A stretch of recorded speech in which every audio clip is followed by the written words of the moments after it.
Have you ever been working on something really hard, only to find out that the thing that was getting in your way was you? What about those days when you feel really motivated to change your life once and for all, and you start implementing your new routine, and a week or two goes by and you find yourself back where you started? Yeah, I get ya. I have experienced that too. And believe me, it isn't fun to find out that you were the person responsible for why it didn't work out. Self-sabotage is something that a lot of people struggle with. And by the end of this talk, you will know how to end it once and for all. So if you want to learn how to get out of bed and not hit the snooze button anymore, or finish that essay you've been putting off for way too long, or design your life the way you want it, listen up, because in the next 15 minutes, you will have the opportunity to change your life for the better. So what exactly is self-sabotage? Psychologist and therapist Nick Redmond defines self-sabotage as when you undermine your own goals and values. Self-sabotage sounds simple to deal with. I mean, we could end here and just say, don't undermine your own goals and values, and boom, problem solved, right? Well, not exactly. You see, self-sabotage sometimes convinces us we need it. It's like a bad friend who holds you back from the things you truly want. It makes you feel bad for wanting it. They don't like anything that makes them feel uncomfortable and out of their comfort zone. Nick describes two different types of self-sabotages that people may struggle with: conscious and unconscious sabotage. Conscious sabotage is when you know you need to get your homework done, but instead choose to watch an episode of your favorite TV series. Or you know one of your New Year's resolutions is to do a workout every day, but to decide to go shopping instead. From my understanding, conscious sabotage tends to be the strongest when we aren't feeling our best, especially at the end of the day, after all the decision fatigue sits in and something starts to convince us that we can continue our movie marathon instead of doing our workout because we had a hard day and we deserve it. I mean, at least we're doing some kind of marathon, right? But in the bigger picture, this may go against our underlying goal to be more fit and healthy, for example. And the worst part is that we know we are doing it to ourselves. Unconscious self-sabotage is sabotaging yourself without even knowing you're doing it. Nick gave a good example of this by saying that people with a strong fear of failure in their jobs often develop the unconscious habit of showing up late or doing sloppy work as a way to avoid promotions or increased responsibility, which could lead to higher expectations and therefore a higher chance of failure. Unconscious self-sabotage does a really good job at making our life more or less the same in order to keep ourselves in our comfort zone, and it does everything it can to trick you that there's nothing wrong. Unconscious self-sabotage can be more difficult to work with because usually the reasons behind them have to do with some painful belief we have about ourselves. This was the mistake I made. I had made the mistake of not untangling a belief that I had unconsciously developed, which ultimately led me to trigger my previous self-sabotaging behavior once again, even if I got in the habit of being consistent. But if I would have dealt with this unknown belief first and then had replaced it with a new and better one, my sabotaging behavior would have eventually stopped because there wouldn't be anything left to fuel it. But because of my ignorance, I didn't think to resolve this belief. I didn't think it mattered. I didn't think a little belief was strong enough to stop me from achieving my goals. Guess what? I was wrong. In my freshman year of high school, I woke up every school day at 4 a.m. because I wanted to. This meant that I had 2.5 hours of time for myself every morning before I had to hop on the bus at 6:30 to get to school around 7 a.m. So why did I choose to wake up at 4 a.m.? I woke up at 4 o'clock every morning for me because it was something that brought clarity, peace, and joy into my day. Those extra hours gave me what I needed to start my day with a clean slate. During this time, I would have about a 30-minute meditation, followed by some yoga or exercise, journaling, and sometimes reading.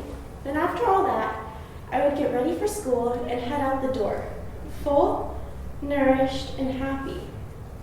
After a few weeks of implementing this routine, my body had adjusted to waking up at this time, and I found myself excited to wake up before my alarm.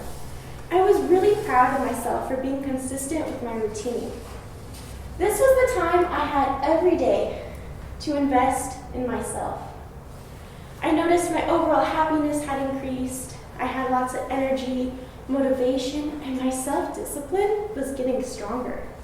I thought that I was unstoppable and that nothing could shake me from the strong relationship and routine I created for myself. But then came the days when I didn't have to wake up at 4 a.m. anymore, either because there was a school break or I was traveling. But I noticed when I didn't stick to my routine for a few days, my overall positive outlook on the day had shifted and my energy seemed more scattered. But no, most of all, I noticed I felt off and misaligned with myself. And even if I did get back on track, I found myself off track again a few weeks later, and I couldn't understand why. Without a doubt, waking up at 4 a.m. wasn't always easy, especially when I got out of the rhythm of it. But I found it strange how much more difficult it felt after taking a break. And yes, there were days when I would crawl back into bed to warm up, scroll through my phone for a long time, or just fall back asleep.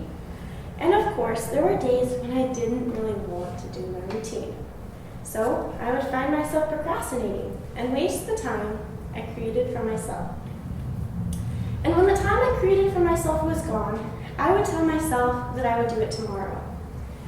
But then tomorrow would come, and to be honest, it usually didn't happen unless I really forced myself to. I got so frustrated for not being consistent, I eventually gave up on the whole morning routine for about 2 years. But as time passed, I noticed I wasn't as happy as I was before, and I knew I didn't want to live my life this way anymore.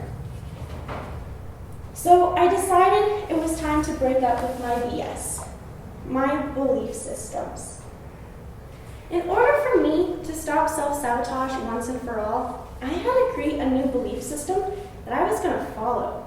Otherwise, I was going to fall back into the same old pattern that I had before. But first, I had to identify the belief system that was stopping me in the first place. So I started asking myself why. What was I truly afraid of? Was I scared of failing? Was I scared of the hard work and effort that I'd have to put in to achieve my goals? This method didn't work, not for me at least. So instead, I started listening to my thoughts throughout the day to see which ones would regularly come up, especially when I felt uncomfortable. I decided if it was going to show up, it would most likely appear somewhere in my head and try to convince or confuse me out of what I was doing. But it didn't show up there either. It actually showed up in my emotions that I was apparently suppressing for a long time. And I didn't realize it until I paid attention to how my body was reacting when I started thinking to all that I could have done or might do someday. I found out I was afraid of my own potential. And I think this is something that also scares a lot of people, because we'll never really seem to win if we are always competing against our future self. This is because our future self will always be a step ahead of us. And I was either pushing myself so hard that I would burn out, or I was allowing myself to stop trying altogether and be okay with it. So let me introduce you to 2 things that have helped me out in this process: self-love and self-discipline. Self-discipline is defined by Merriam-Webster as a correction or regulation of oneself for the sake of improvement, while self-love is defined as an appreciation of one's own worth or virtue.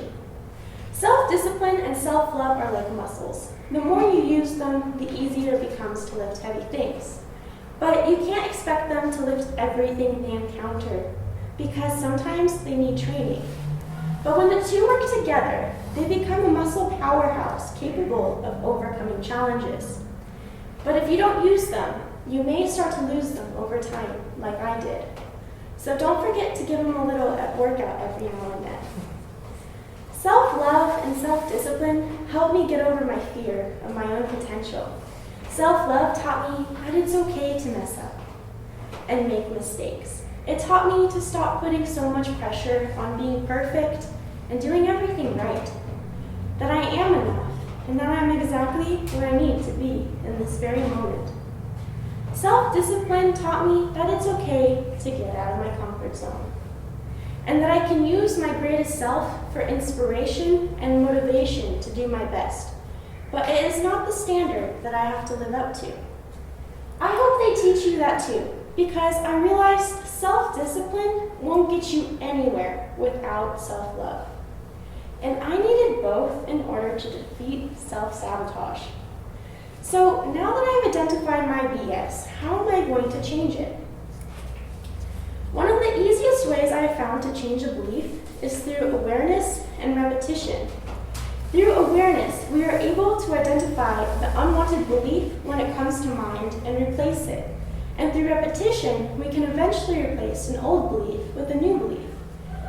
Think of it this way. When you were learning your ABCs as a kid, you probably didn't sing it once and remember it for the rest of your life. I bet you had to incorporate it into your routine and life until you remembered it. I'm guessing you probably sung it every time you washed your hands. We have to do the same thing with our new belief systems.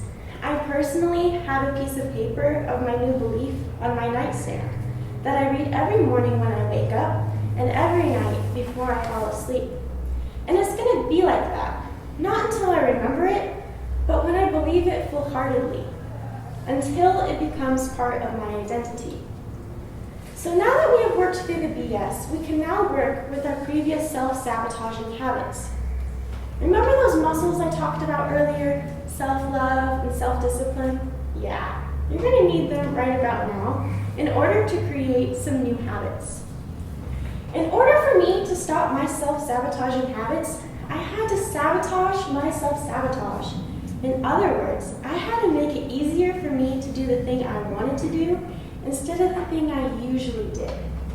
For example, I was having a hard time getting up each morning at 4 a.m. Part of the problem was that my phone was my morning alarm and at arm's length, so I could easily reach my arm out, turn it off, and fall back asleep. In order to sabotage my self-sabotage, I put my phone on the other side of the room where I couldn't reach it. So I actually had to get out of bed in order to turn it off. But then I noticed I found myself on my phone instead of starting my morning routine. So to sabotage this, I got a different alarm clock and I put my phone in another room behind a plant so I wouldn't see it when I eventually make my way to the kitchen for breakfast. And to top it off, so I didn't have another excuse, I set out all the things that I needed the night before, so when I woke up, I would deliberately trip over it on my way to turn off my alarm. Soon enough, I ran out of excuses. But don't get me wrong, there are going to be days when I really don't want to do something because it's hard and it's difficult and it's way out of my comfort zone. So sometimes you have to start small. These are called small wins. In the Power of Habits, Charles Duhigg uses the term small wins to basically illustrate how small changes repeatedly can build over time and eventually lead to bigger wins. In other words, make you stay consistent and keep your new habits going and eventually lead you to your big goal. He explains that a habit needs a cue, a routine, and a reward. For example, my cue to do my morning routine was turning off my alarm while tripping over all my morning routine stuff. Then I would do my morning routine, and my reward would be a nice breakfast. But sometimes I had to start small, with only a 3-minute meditation, or only 5 minutes of yoga, because I really didn't feel like it. But I had to do it, even if it was super small, so I could create my habit and make it stick. Soon enough, I naturally started adding more time and making my habits bigger and stronger. This is the power of small wins. So now you know how to end self-sabotage once and for all and take control over your life.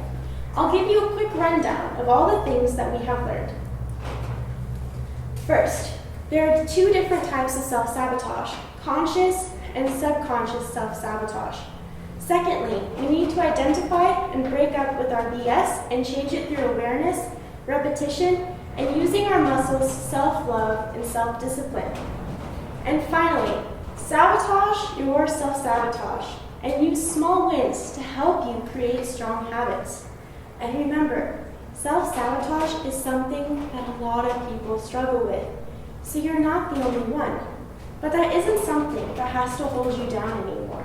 You now have the knowledge and power to change your life and design it exactly how you want it.